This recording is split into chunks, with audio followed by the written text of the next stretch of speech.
شروع اللہ کا نام لے کر جو بڑا مہربان نہایت رحم والا ہے۔ اور کیا تمہیں موسیٰ کے حال کی خبر ملی ہے؟ جب انہوں نے آگ دیکھی تو اپنے گھر والوں سے کہا کہ تم یہاں ٹھہرو، میں نے آگ دیکھی ہے، میں وہاں جاتا ہوں، شاید اس میں سے میں تمہارے پاس انگارہ لاؤں یا آگ کے مقام سے اپنا رستہ معلوم کر سکوں۔ پھر جب وہ وہاں پہنچے تو آواز آئی کہ اے موسیٰ، میں تو تمہارا پروردگار ہوں، تو اپنے جوتے اتار دو، تم یہاں پاک میدان یعنی طوا میں ہو، اور میں نے تم کو منتخب کر لیا ہے، تو جو حکم دیا جائے اسے سنو۔ بے شک میں ہی اللہ ہوں، میرے سوا کوئی معبود نہیں، تو میری عبادت کیا کرو اور میری یاد کے لیے نماز پڑھا کرو۔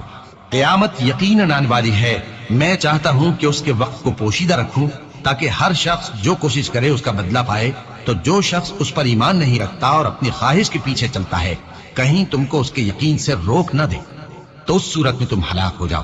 اور اے موسیٰ، یہ تمہارے داہنے ہاتھ میں کیا ہے؟ انہوں نے کہا یہ میری لاٹھی ہے، اس پر میں ٹیک لگاتا ہوں اور اس سے اپنی بکریوں کے لیے پتے جھاڑتا ہوں، اور اس میں میرے اور بھی کئی فائدے ہیں۔ فرمایا کہ موسیٰ اسے زمین پر ڈال دو، تو انہوں نے اس کو ڈال دیا اور وہ یکا یک سانپ بن کر دوڑنے لگا۔ فرمایا کہ اسے پکڑ لو اور ڈرنا مت، ہم اس کو ابھی اس کی پہلی حالت پر لوٹا دیں گے، اور اپنا ہاتھ اپنی بغل میں دبا لو کہ وہ کسی عیب و بیماری کے بغیر سفید چمکتا دمکتا نکلے گا۔ یہ دوسری نشانی ہے تاکہ ہم تمہیں اپنے بڑے بڑے نشانات دکھائیں۔ تم فرعون کے پاس جاؤ کہ وہ سرکش ہو رہا ہے۔ کہا اے میرے پروردگار، اس کام کے لیے میرا سینہ کھول دے اور میرا کام آسان کر دے، اور میری زبان کی گرہ کھول دے تاکہ وہ میری بات سمجھ لے، اور میرے گھر والوں میں سے ایک کو میرا وزیر یعنی مددگار مقرر فرما، یعنی میرے بھائی ہارون کو، اس سے میری کمر کو مضبوط کر اور اسے میرے کام میں شریک کر، تاکہ ہم تیری بہت سی تسبیح کریں اور تجھے کثرت سے یاد کریں، تو ہم کو ہر حال میں دیکھ رہا ہے۔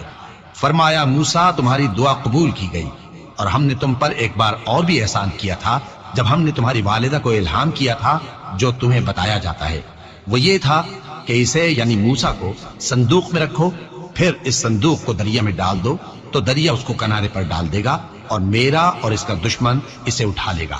اور موسیٰ، میں نے تم پر اپنی طرف سے محبت ڈال دی، اور اس لیے کہ تم میرے سامنے پرورش پاؤ۔ جب تمہاری بہن وہاں فرعون کے ہاں گئی اور کہنے لگی کہ میں تمہیں اس کا پتہ دوں جو اس کو پالے پوسے، تو اس طریق سے ہم نے تم کو تمہاری ماں کے پاس پہنچا دیا تاکہ ان کی آنکھیں ٹھنڈی ہوں اور وہ رنج نہ کرے۔ اور تم نے ایک شخص کو مار ڈالا تھا تو ہم نے تم کو غم سے نجات دی، اور ہم نے تمہاری کئی بار آزمائش کی، پھر تم کئی سال اہل مدین میں ٹھہرے رہے۔ پھر اے موسیٰ، تم ایک اندازے پر آ پہنچے، اور میں نے تم کو اپنے کام کے لیے بنایا ہے، تو تم اور تمہارا بھائی دونوں ہماری نشانیاں لے کر جاؤ، اور میری یاد میں سستی نہ کرنا۔ دونوں فرعون کے پاس جاؤ کہ وہ سرکش ہو رہا ہے، اور اس سے نرمی سے بات کرنا، شاید وہ غور کرے یا ڈر جائے۔ دونوں کہنے لگے کہ اے ہمارے پروردگار، ہمیں خوف ہے کہ وہ ہم پر زیادتی کرنے لگے یا زیادہ سرکش ہو جائے۔ اللہ نے فرمایا کہ ڈرو مت، میں تمہارے ساتھ ہوں کہ سنتا اور دیکھتا ہوں۔ اچھا تو اس کے پاس جاؤ اور کہو کہ ہم آپ کے پروردگار کے بھیجے ہوئے ہیں، تو بنی اسرائیل کو ہمارے ساتھ جانے کی اجازت دیجیے اور انہیں عذاب نہ کیجیے۔ ہم آپ کے پاس آپ کے پروردگار کی طرف سے نشانی لے کر آئے ہیں، اور جو ہدایت کی بات مانے اس کو سلامتی ہو۔ ہماری طرف یہ وحی آئی ہے کہ جو جھٹلائے اور منہ پھیرے اس کے لیے عذاب تیار ہے۔ غرض موسیٰ اور ہارون فرعون کے پاس گئے، اس نے کہا کہ موسیٰ، تمہارا پروردگار کون ہے؟ کہا کہ ہمارا پروردگار وہ ہے جس نے ہر چیز کو اس کی شکل و صورت بخشی، پھر راہ دکھائی۔ کہا تو پہلی قوموں کا کیا حال ہوا؟ فرمایا کہ ان کا علم میرے پروردگار کو ہے جو کتاب میں لکھا ہوا ہے۔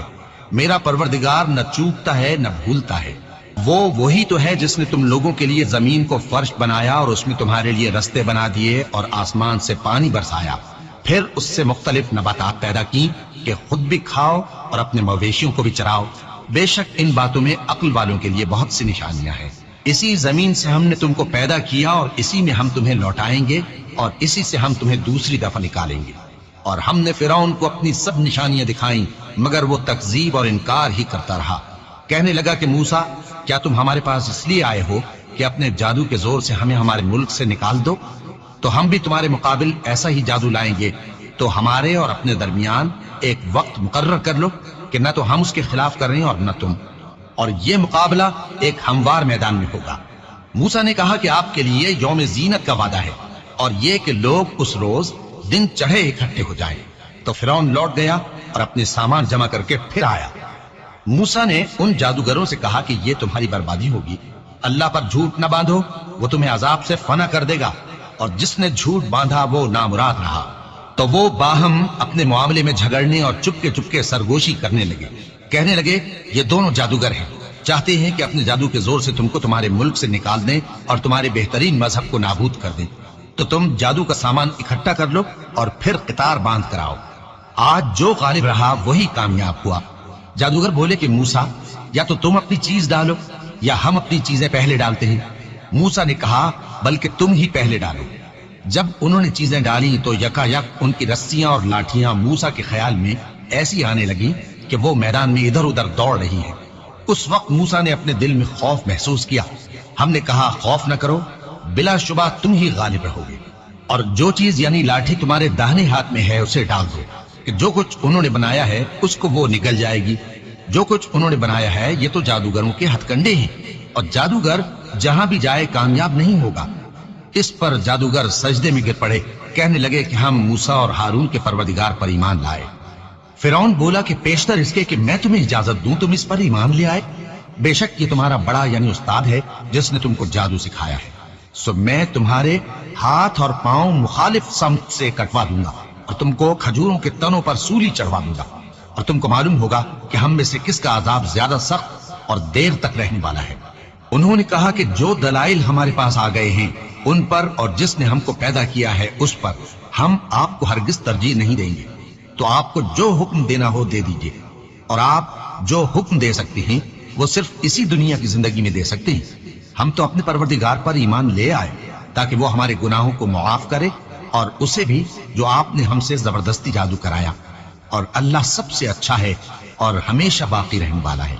جو شخص اپنے پروردگار کے پاس گناہگار ہو کر آئے گا تو اس کے لیے جہنم ہے جس میں نہ وہ مرے گا نہ جیے گا، اور جو اس کے روبرو ایماندار ہو کر آئے گا اور عمل بھی نیک کیے ہوں گے تو ایسے لوگوں کے لیے اونچے اونچے درجے ہیں، یعنی ہمیشہ رہنے کے باغ جن کے نیچے نہریں بہ رہی ہیں، ہمیشہ ان میں رہیں گے، اور یہ اس شخص کا بدلہ ہے جو پاک ہوا۔ اور ہم نے موسیٰ کی طرف وہی بھیجی کہ ہمارے بندوں کو راتوں رات نکال لے جاؤ، پھر ان کے لیے سمندر میں لاٹھی مار کر خشک رستہ بنا دو، پھر تم کو نہ فرعون کے آ پکڑنے کا خوف ہوگا اور نہ غرق ہونے کا ڈر۔ پھر فرعون نے اپنے لشکروں کے ساتھ ان کا تعاقب کیا تو سمندر کی موجوں نے ان پر چڑھ کر انہیں ڈھانک لیا یعنی ڈبو دیا، اور فرعون نے اپنی قوم کو گمراہ کر دیا اور سیدھے رستے پر نہ ڈالا۔ اے آل یعقوب، ہم نے تم کو تمہارے دشمن سے نجات دی اور تورات دینے کے لیے تم سے کوہ طور کی داہنی جانب مقرر کی، اور تم پر من اور سلوہ نازل کیا، اور حکم دیا کہ جو پاکیزہ چیزیں ہم نے تم کو دی ہیں ان کو کھاؤ اور اس میں حد سے نہ نکلنا، ورنہ تم پر میرا غضب نازل ہوگا، اور جس پر میرا غضب نازل ہوا وہ ہلاک ہو گیا۔ اور جو توبہ کرے اور ایمان لائے اور عمل نیک کرے پھر سیدھے رستے چلے اس کو میں بخش دینے والا ہوں۔ اور اے موسیٰ، تم نے اپنی قوم سے آگے چلے آنے میں کیوں جلدی کی؟ کہا وہ میرے پیچھے آ رہے ہیں۔ اور اے میرے پروردگار، میں نے تیری طرف آنے کی جلدی اس لیے کی کہ تو خوش ہو جائے۔ فرمایا کہ ہم نے تمہاری قوم کو تمہارے بعد آزمائش میں ڈال دیا ہے، اور سامری نے ان کو بہکا دیا ہے۔ اور موسیٰ غصے اور غم کی حالت میں اپنی قوم کے پاس واپس آئے اور کہنے لگے کہ اے قوم، کیا تمہارے پروردگار نے تم سے اچھا وعدہ نہیں کیا تھا؟ کیا میری جدائی کی مدت تمہیں لمبی معلوم ہوئی، یا تم نے یہ چاہا کہ تم پر تمہارے پروردگار کی طرف سے غضب نازل ہو، اور اس لیے تم نے مجھ سے جو وعدہ کیا تھا اس کے خلاف کیا؟ وہ کہنے لگے کہ ہم نے اپنے اختیار سے آپ سے وعدہ خلافی نہیں کی، لیکن ہم ان لوگوں کے زیوروں کا بوجھ اٹھائے ہوئے تھے، پھر ہم نے اس کو آگ میں ڈال دیا، اور اسی طرح سامری نے ڈال دیا۔ تو اس نے ان کے لیے ایک بچڑا بنا دیا، یعنی ایک بے جان جسم جس میں گائے کسی آواز تھی۔ تو لوگ کہنے لگے کہ یہی تمہارا معبود ہے اور یہی موسیٰ کا معبود ہے، مگر وہ بھول گئے ہیں۔ تو کیا یہ لوگ نہیں دیکھتے کہ وہ ان کی کسی بات کا جواب نہیں دیتا اور نہ ان کے نقصان اور نفع کا کچھ اختیار رکھتا ہے؟ اور ہارون نے ان سے پہلے ہی کہہ دیا تھا کہ لوگوں، اس کے ذریعے تمہیں فتنے میں ڈال دیا گیا ہے، اور تمہارا پروردگار تو رحمان ہی ہے، تو میری پیروی کرو اور میرا کہا مانو۔ وہ کہنے لگے کہ جب تک موسیٰ ہمارے پاس واپس نہ آئے ہم تو اس کی پوجا پر قائم رہیں گے۔ پھر موسیٰ نے ہارون سے کہا کہ اے ہارون، جب تم نے ان کو دیکھا تھا کہ گمراہ ہو گئے ہیں تو تم کو کس چیز نے روکا تھا؟ یعنی اس بات سے کہ تم میرے پیچھے چلے آؤ، بھلا تم نے میرے حکم کے خلاف کیوں کیا؟ کہنے لگے کہ اے ماں جائے، میری داڑھی اور سر کے بالوں کو نہ پکڑیے، میں تو اس سے ڈرا کہ آپ یہ نہ کہیں کہ تم نے بنی اسرائیل میں تفرقہ ڈال دیا اور میری بات کو ملحوظ نہ رکھا۔